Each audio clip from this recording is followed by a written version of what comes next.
तो इस कहानी की शुरुआत एक किंगडम से होती है जहाँ पर हीलर्स का काफी इम्पोर्टेंट रोल है। यानी कि हीलर्स ने इस किंगडम को बसाने में काफी इम्पोर्टेंट भूमिका निभाई है। और इस किंगडम में एक मैजिकल स्कूल है जहाँ पर लोग हीलिंग मैजिक सीखते हैं और बाद में वो लाइसेंस लेने के बाद अपने काम पर लग जाते हैं और यहीं से उनकी हीलर बनने की जर्नी स्टार्ट हो जाती है। पर इसी किंगडम के एक कोने में एक बंदा ऐसा भी है जिसने प्रॉपर नॉलेज हासिल नहीं की है और यही हमारी इस कहानी का मेन कैरेक्टर है जिसका नाम है जीनोस। और तभी उसके पास एक लड़की आती है और वो उससे बातें कर रही होती है, जिसके बाद हमें ये पता लगता है कि जीनोस को एक हाउस कॉल आई है, यानी कि उसे किसी के घर जाना है उसे देखने के लिए। और ये लड़की जो जीनोस के सामने खड़ी हुई है उसका नाम है लिली और वही कहती है कि तुम रात होने से पहले वापस आ जाना और मैं तुम्हारे लिए डिनर तैयार रखूंगी। जीनोस यहाँ से निकल जाता है और लिली खाना बनाने में लग जाती है। तभी उसके पास एक और लेडी आती है जिसका नाम है कार्मिला और वो उसके खाने की तारीफें कर रही होती है। लिली उससे कहती है कि तुम मेरे ऊपर भरोसा रखो, एक दिन मैं जीनोस की वाइफ बन जाऊंगी।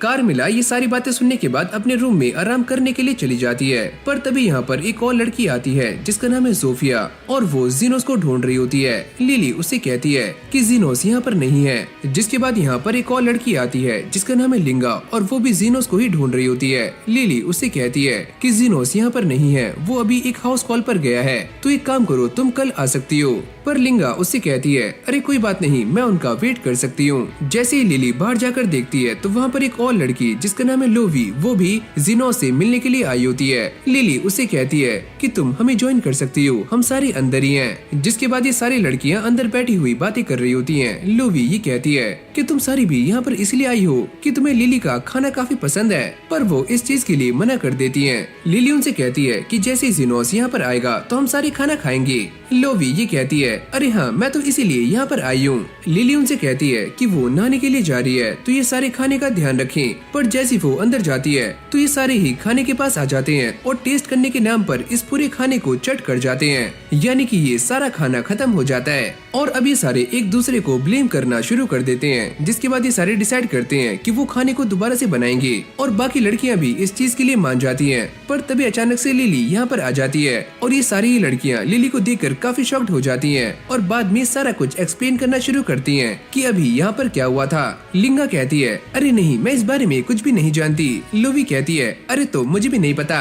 ये सारी कहानी सुनने के बाद लिली काफी गुस्से में आ जाती है और वो इनसे दोबारा से पता करती है कि अभी यहाँ पर क्या हुआ था और ये सारे ही अलग अलग एक्सप्लेनेशन दे रहे होते हैं, जिससे लिली को काफी गुस्सा आ रहा होता है। लेकिन बाद में वो सैड हो जाती है। ये सारे उससे कहते हैं कि चलो हम दोबारा से खाना बनाते हैं। लिली उनसे कहती है कि हमारे पास इतना सामान नहीं है कि हम दोबारा से खाना बना पाए और मेरा काफी मन था कि जीनोस और हम सारे एक साथ बैठकर खाना खाएं। लेकिन तभी अचानक से कार्मिला भी यहाँ पर आ जाती है और लिंगा जैसे उसे देखती है तो वो उसके सामने झुक जाती है। कार्मिला उन सभी के ऊपर काफी गुस्सा कर रही होती है और वो ये कहती है तुम सभी ने वो खाना कैसे खाया, चलो अब देखते हैं कि तुम्हारी सोल का स्वाद कैसा होगा। ये सुनते ही उन तीनों की फटकर चार हो जाती है। लिली उनसे कहती है कि वो सारा सामान लेकर दोबारा से यहाँ पर आएं ताकि वो फिर से खाना बना पाएं। कहानी चेंज होती है और हम जीनोस को देखते हैं जो कि जा रहा होता है। उसके पास में से एक लड़की गुजरती है और देखने में ऐसा लगता है कि उसके पेट में काफी दर्द हो रहा है। तभी एक बंदा उससे ये पूछता है कि तुम अभी तक कहाँ थी, यहाँ पर क्यों नहीं आई। और वो उसे सारा कुछ एक्सप्लेन करती है कि उसके पेट में दर्द हो रहा था तो इसलिए वो हॉस्पिटल गई थी, पर मेरे पास पैसे नहीं थे तो इसलिए उन्होंने मुझे चेक नहीं किया। तुम्हें क्या लगता है कि तुम पेट दर्द का बहाना बनाकर मुझसे बचाओगी, ऐसा कुछ भी नहीं होगा। जिसके बाद ये बंदा उस लड़की को लेकर एक कब्र के पास आ जाता है और उसे सामने फेंक कर मारता है, जिससे वो पोजेस हो जाती है और वो ये कहता है कि तुम्हें आज खाना मिल जाएगा पर तुम्हें वो कमाना होगा। ये बोलते हुए वो यहाँ से जा रहा होता है, पर तभी अचानक ये लड़की उसके ऊपर अटैक कर देती है और उसे इंजर्ड भी कर देती है। इस बंदे को समझ नहीं आता कि यहाँ पर क्या हो रहा है और वो यहाँ से भागने का ट्राई करता है। ये बंदा भागते हुए जीनोस के सामने आ जाता है। मेरी स्लेव पागल हो चुकी है तो तुम मुझे इससे बचा लो। जीनोस उससे पूछता है कि तुम क्या कर रहे थे।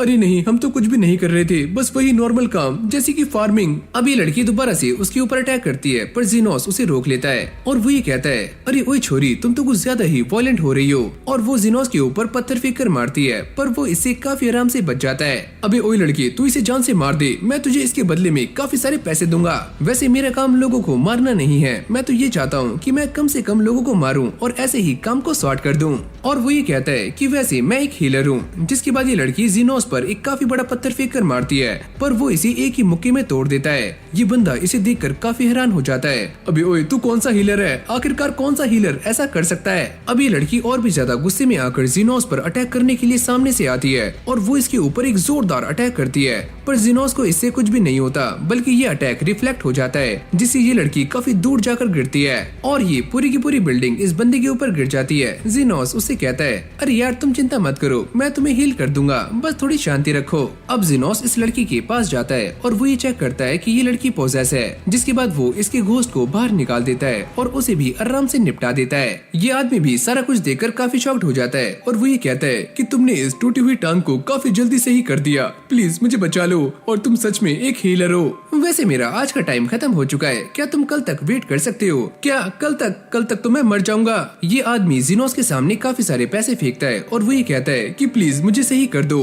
जीनोस उसे कहता है, पर ये अमाउंट काफी कम है, पर ये तो मार्केट के रेट से भी काफी ज्यादा है, शायद तुम मुझे नहीं जानते, मैं एक अंडरग्राउंड हीलर हूँ और ये प्राइस मेरे लिए काफी कम है। लेकिन वो बाद में इसको हील कर देता है और बदले में इस लड़की को लेकर अपने साथ आ जाता है। वो लड़की जीनोस से पूछती है, तुम कौन हो? और वो इसे अपने बारे में सारा कुछ बता देता है। वो ये कहता है कि तुम जल्दी से अपने कपड़े उतारो, और जैसे ये लड़की अपने कपड़े उतारती है तो जीनोस ये देखता है कि उसके पेट पर एक पत्थर है, जिसकी वजह से उसके पेट में पेन हो रहा था। जीनोस अपने मैजिक का इस्तेमाल करता है और वो इस पत्थर को बाहर निकालकर इसे तोड़ देता है, पर टिल को कुछ भी समझ नहीं आता कि जीनोस क्या कर रहा है। जीनोस उसे कहता है कि मैंने तुम्हारे पेट को खोला, उस पत्थर को बाहर निकाला और उसे तोड़कर तुम्हारे पेट को दोबारा से बंद कर दिया। टिल उसको थैंक यू करती है। जीनोस उसे कहता है, पर मुझे इसके बदले में पूरा मुआवजा चाहिए, तो चलो काम पर लग जाओ। अरे हाँ, तुम जो कहोगे मैं वो करने के लिए रेडी हूँ। जिसके बाद जीनोस उसे एक बुक दिखाकर ये पूछता है, क्या तुम जानती हो कि ये कहाँ मिलेगा? और टिल उसको लेकर उसी जगह पर आ जाती है और वो ये पूछती है, क्या ये वही है?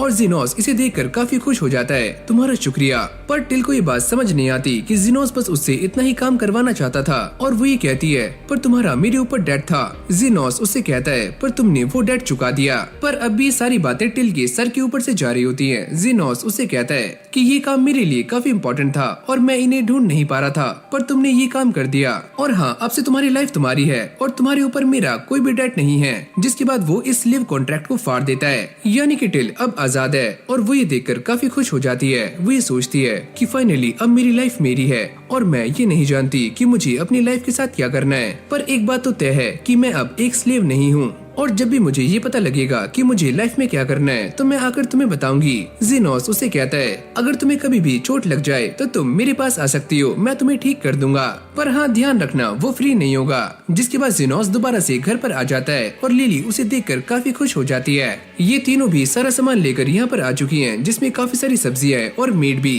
जीनोस जैसे ही अपने कमरे में आता है तो कार्मिला उसे पूछती है, क्या वो एक लड़की है जिसे मैं सेंस कर पा रही हूँ? फिर हमें जीनोस का एक पास्ट दिखाया जाता है, जहाँ पर उसकी पार्टी का लीडर यानी कि उसी का एक दोस्त उसे पार्टी से बाहर निकाल देता है, पर निकालने से पहले वो उसकी तरफ एक गोल्ड कॉइन फेंक कर मारता है और वो ये कहता है कि तुम्हारी हमारी पार्टी में कोई भी जरूरत नहीं है, और वैसे भी तुम स्लम से आए हो तो तुम यहाँ से निकल जाओ। इस तरफ कुछ लोग लिली को परेशान कर रहे होते हैं और लिली इनकी स्लेव है, और जैसे वो यहाँ से भागने का ट्राई करती है तो ये उसके पैर में एरो मार देता है, जिससे वो नीचे गिर जाती है। अब ऐसे लोग लिली को टॉर्चर कर रहे होते हैं, तभी जीनोस यहाँ पर आ जाता है और वो लिली को इनसे खरीद लेता है। लिली की हालत काफी खराब हो चुकी है, तो वो ये कहती है कि अब काफी देर हो चुकी है, मैं दर्द को भी महसूस नहीं कर पा रही हूँ, लो मैंने तुम्हें सही कर दिया है और अब तुम सही से बात कर सकती हो। और जैसी लिली ये देखती है कि वो बिल्कुल सही हो चुकी है तो वो जीनोस को थैंक्स करती है। जीनोस उसे अपने बारे में सारा कुछ बताता है कि वो एक हीलर है, पर उसके पास लाइसेंस नहीं है। जिसके बाद ये दोनों एक रेस्टोरेंट में आ जाते हैं और बैठकर खाना खा रहे होते हैं, पर जीनोस के पास पैसे नहीं है और वो लिली के बारे में काफी चिंता कर रहा होता है कि उसे कहाँ पर छोड़ना है, क्योंकि वो एक एल्फ है। और तभी यहाँ पर एक बंदा आता है जिसके हाथ पर मैजिकल बुलेट की गोली लगी हुई होती है और वो दर्द से काफी चिल्ला रहा होता है। जीनोस उससे कहता है, अरे यार तुम फालतू में चिल्ला रहे हो, मैं इसे काफी आराम से सही कर सकता हूँ, और वो इसे मिनटों में सही कर देता है, जिससे ये बंदा काफी खुश होता है और जीनोस को कुछ गोल्डन कॉइंस देकर यहाँ से चला जाता है। जीनोस भी इससे काफी खुश हो जाता है कि उसे हीलिंग करने के पैसे मिल चुके हैं, और वो ये सोचता है कि उसे एक क्लिनिक खोलना चाहिए, पर उसके पास लाइसेंस भी नहीं है तो वो ये काम नहीं कर सकता। जिसके बाद वो डिसाइड करता है कि वो एक अंडरग्राउंड हीलर बनेगा, और लिली उसे कहती है कि इसमें मैं भी तुम्हारा साथ दूंगी। अब ये दोनों चलते चलते एक मेंशन के सामने आ जाते हैं और ये मेंशन दिखने में काफी डरावना लग रहा होता है और लिली इसे देखकर काफी डर रही होती है।